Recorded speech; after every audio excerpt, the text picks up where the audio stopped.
Hello friends, myself Dr. Rishikesh Veda. Our topic is ratio analysis. So ratio analysis जो है वो काफ़ी important topic है for the management purpose. ये management account का सबसे important topic में से एक है. अब ये topic हमें अगर solve करना है तो first of all we have to remember certain number of formulas. So ये formula कैसे याद रखी जाएगी ये आपको सीखना है. देन फॉर्मूलाज में यानी क्या क्या चीज़ इंपॉर्टेंट है वो सीखना है. देन फॉर्मूला की जो आंसर्स आते हैं उसके बाद आंसर की अगर कंपैरिजन करनी होती है तो वो भी यहाँ पे मैं आप लोगों को बताऊंगा. तो ये सारी फॉर्मूला काफ़ी इंपॉर्टेंट रहेगी. और सेकंड थिंग अगर आप लोग पढ़ रहे हो बगअप कर रहे हो तो याद रहना डिफिकल्ट है. बट अगर मैं पूरी आपको समझा के ये फॉर्मूला बता रहा हूँ तो आपको जल्दी से याद रह जाएगी. तो ये वीडियो काफ़ी इंपॉर्टेंट रहेगा आपके लिए. So let's start with the ratio analysis, the important chapter of the for the universities. तो यहाँ पे first one is gross profit ratio. अब आप लोग देखोगे ग्रॉस प्रॉफिट रेशियो की फॉर्मूला बहुत सिंपल है, GP upon sales, gross profit upon sales into 100. तो ये हमेशा फॉर्मूला है जो एग्जाम में पूछी जाने वाली रिपीटेडली पूछी जाने फॉर्मूला में से एक है.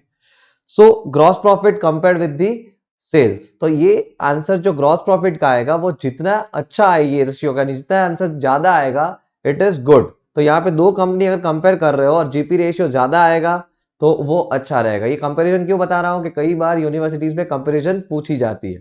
तो GP ratio is more then it is good. उसके बाद net profit ratio. Net profit ratio is net profit upon sales into 100. ये भी बहुत इजी फॉर्मूला याद रखने में. But which one net profit कौन सा?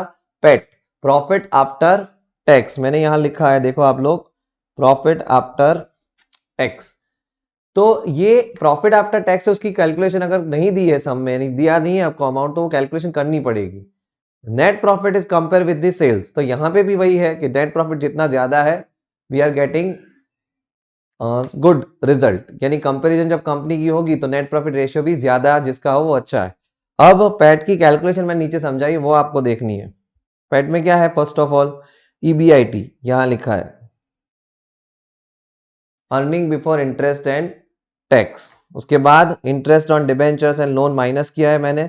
तो अर्निंग बिफोर इंटरेस्ट टैक्स सम में दिया होगा, नहीं दिया होगा तो उसकी अदर्स डिटेल दी होगी, वो हम लोग कैलकुलेट कर सकते. कैसे डिटेल दी होगी? आपको सेल्स दिया होगा, उसमें से आप एक्सपेंडिचर्स लेस कर दोगे, एक्सपेंस लेस करने के बाद जो बचेगा दैट बिकम्स अवर ईबीआईटी. तो इस तरह से भी आपको डिटेल्स दे सकते हैं सम में. तो ईबीआईटी वैसे सॉरी इंटरेस्ट ऑन डिबेंचर्स और लोन में डिडक्ट करूंगा, देन मुझे मिलेगा पीबीटी, प्रॉफिट बिफोर टैक्स. और उसमें से हम लोग टैक्स लेस करेंगे, we are getting profit after tax. तो ये सिंपल सी एक कैलकुलेशन, एक टेबल याद रखनी है. अगर आपको पैट दिया है तो आपको ईबीआईटी कैसे फाइंड करना है, तो पूरा उल्टा कैलकुलेशन करना है. यहाँ पे हम लोग डिडक्ट करके आए, वहां आपको ऐड करना है. सो आइदर पीबीटी, ईबीआईटी या पैट, कुछ भी फाइंड करना हो ये टेबल आप लोग यूज कर सकते हो. Then expense ratio. Expense is compare with sales. Expense ratio comparison sales के साथ किया जाएगा, यानी सेल्स की कंपेयर में एक्सपेंस कितना है, तो ये जितना कम हो उतना अच्छा है कंपनी के लिए. देन उसके बाद operating ratio, COGS plus operating expense upon sales. ये जो है ये इंपॉर्टेंट है, कैलकुलेटिवली भी बहुत डिफिकल्ट रहता है कई बार. तो इसमें क्या करेंगे हम लोग, सीओजीएस की दो फॉर्मूला याद रखनी है. COGS equal to sales minus GP and second is COGS equal to opening plus purchase minus closing. Then ये जो सीओजीएस की फॉर्मूला है उसमें फर्स्ट वन जो है वो हमेशा जल्दी अप्लाई होती है, उसकी डिटेल्स काफी दी जाती है सब में. तो ये आपको याद रखनी ही पड़ेगी, सीओजीएस सेल्स माइनस जीपी. उसके बाद operating expense, GP minus PBT.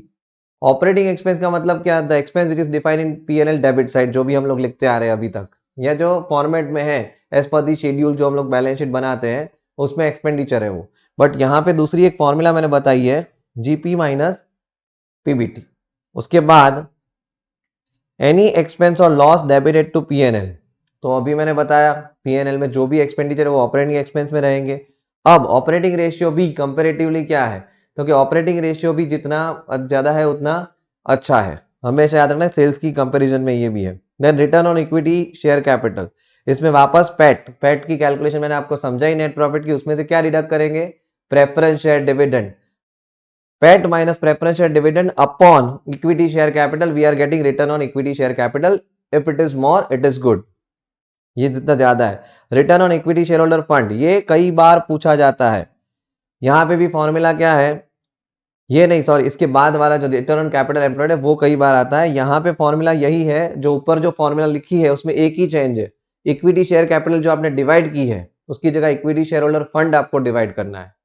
तो अब यहाँ पे 3-4 फॉर्मूला एक जैसी आएगी, जो कैसे याद रखनी है वो लास्ट में मैं आपको समझाता हूँ चारों फॉर्मूला के बाद। अब यहाँ पे PAT minus preferential dividend upon, देखो मैंने किया है equity shareholder fund instead of equity. तो इक्विटी शेयर होल्डर फंड में क्या आएगा, equity share capital plus reserve plus PNL credit minus fictitious assets.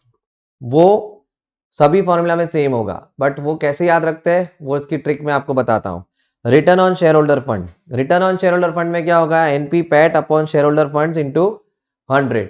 तो यहां पे ये return on share holder fund जो मैंने बताया अभी, उसमें शेयर होल्डर फंड जो लिखा है उसका दूसरा नाम क्या है, तो कि उसका दूसरा नाम है ऑनर्स फंड, तीसरा नाम है प्रोपराइटर फंड।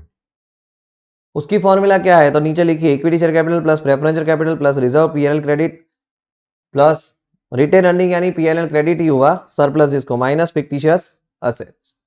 उसके बाद return on capital employed, return on capital employed की फॉर्मूला क्या, net profit EBIT upon capital employed. Capital employed में क्या आएगा, equity plus preference plus reserve plus PNL credit plus loan debentures plus retain earning. Retain earning यानी surplus ही है, PNL credit ही है, तो आप लोग वो बाइफरगेट करने की कोशिश मत कीजिए, आ जाएगा वो माइनस फिक्टिशियस असेट्स। तो ये सारी फॉर्मूला मैंने देखी, उसमें एक ही फॉर्मूला में हम लोगों ने यहाँ पे ईबीआईटी, बाकी हर एक जगह पे प्रॉफिट आफ्टर टैक्स है, बाकी earning before interest and tax है। अब इसको याद कैसे रखते हैं, कैपिटल एम्प्लॉयड, कैपिटल एम्प्लॉयड की जो बड़ी सी formula equity plus preference plus reserve plus PNL credit minus fictitious, नहीं प्लस डिबेंचर्स और लोन यानी डेप्ट माइनस फिक्टिशियस असेट्स, तो वो पूरी कैपिटल एम्प्लॉयड। उसमें से अगर मैं डिबेंचर और लोन निकाल देता हूं तो मुझे share holder fund, honours fund, proprietor fund जिसको हम बोलते हैं उसकी फॉर्मूला मिल जाएगी। याद रखना, ये ट्रिक बता रहा हूं, कैपिटल एम्प्लॉयड की फॉर्मूला में से डिबेंचर लोन निकाल दो तो that is share holder fund बन जाएगा। शेयर होल्डर फंड की जो फॉर्मूला है उसमें से आप लोग प्रेफरेंस शेयर निकाल दो, प्रेफरेंस शेयर कैपिटल, तो इक्विटी शेयर होल्डर फंड बन जाएगा। और इक्विटी शेयर होल्डर फंड में तो लास्ट में आपको इक्विटी शेयर कैपिटल अगर डिवाइड करना है, return on equity share capital पूछा है तो वो खाली आपको डिवाइड करना है। तो इस तरह से याद रखना है आप लोगों को कि डिबेंचर निकाल दो तो शेयर होल्डर, कैपिटल एम्प्लॉयड की फॉर्मूला में से डिबेंचर निकालो, shareholder fund, shareholder fund की फॉर्मूला में से प्रेफरेंस निकालो, equity shareholder fund. Then current ratio, current ratio current assets upon current liability. Current assets में मेनली क्या आता है, debtors, stock, cash, bank, prepaid expense, bills receivable, that is called as a current asset. Current liability में क्या आता है, creditors, bills payable, outstanding expense, bank overdraft. Then provision for tax, propose dividend भी कई बार कंसिडर करते हैं। Then liquid assets, तो लिक्विड असेट्स की फॉर्मूला क्या, करंट असेट्स ढूंढ लिए उसमें से स्टॉक हटा दो, that is liquid assets. Current liability की फॉर्मूला है, उसमें करंट लायबिलिटी में से क्या हटा दो, bank overdraft, it is liquid liability. उसका दूसरा नाम एसिड टेस्ट रेशियो भी है। Then proprietor ratio, ownership ratio, दोनों एक ही चीज हुई, proprietor fund upon total assets. Proprietor fund मैंने आगे समझाया, शेयर होल्डर फंड वही की वही फॉर्मूला, बट यहां पे टोटल असेट्स मतलब except fictitious assets. Fictitious assets कभी भी नहीं आएगी। फिक्टिशियस में क्या आता है, ध्यान से सुनिए, underwriting commission, debenture discount, PNL credit, advertisement suspense account, preliminary expense, that is called as a fictitious assets. उसके बाद डेप्ट इक्विटी रेशियो, डेप्ट इक्विटी रेशियो की formula long term liability upon honours fund. Long term liability में क्या रहता है, debentures, loan, that is called long term liability. Honours fund shareholder fund का दूसरा नाम, मैंने आगे समझाया। देन गियरिंग रेशियो, सबसे इजी सबसे मजेदार रेशियो, प्रेफरेंस प्लस डेप्ट अपॉन इक्विटी शेयर कैपिटल, डेप्ट यानी डिबेंचर और loan. Then long funds to fixed assets ratio, long term funds to fixed assets. Long term funds यानी आप लोग पूरा कैपिटल एम्प्लॉयड की जो फॉर्मूला यहाँ पे अप्लाई कर सकते हो। फिक्स्ड असेट्स में क्या होता है, फर्नीचर है, मशीनरी है, प्लांट है, ये बिल्डिंग है, लैंड, सब कुछ आता है इसमें फिक्स्ड असेट्स में। Then interest coverage ratio, interest coverage is called as a net profit EBIT upon interest. तो यहाँ पे नेट प्रॉफिट कौन सा लेंगे, earning before interest and tax, and that we have to divided by interest, but which interest, interest on डेप्ट, interest on debenture, interest on loan, ये याद रखना।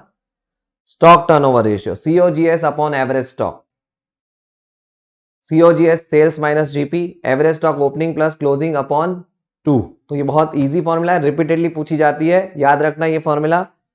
देन स्टॉक टर्नओवर रेशियो के बाद डेटर्स रेशियो, डेटर्स रेशियो की debtors plus BR upon credit sales into 360 और 365, क्योंकि इसका आंसर डेज में होता है, तो डेज कभी पॉइंट में नहीं होते हैं। तो यहाँ पे अगर 360 365 दिया है या 300 दिया है, we have to apply this, but if it is not given then first of all we have to take 360 and then 365। ये जितना डेटर्स रेशियो जो है जितना कम होगा उतना हमारे लिए अच्छा है, जितना कम होगा, क्योंकि डेटर्स के पास से जल्दी पैसे वापस आएंगे। Then debtors turnover ratio, credit sales upon average debtors, ये कई बार एग्जाम में आ सकता है, तो ध्यान रखिएगा। Average debtors opening debtors plus closing upon 2। Creditors ratio as like as debtors, creditors plus bills payable upon credit purchase into 360 और 365, ये ज्यादा हो उतना अच्छा है हमारे लिए।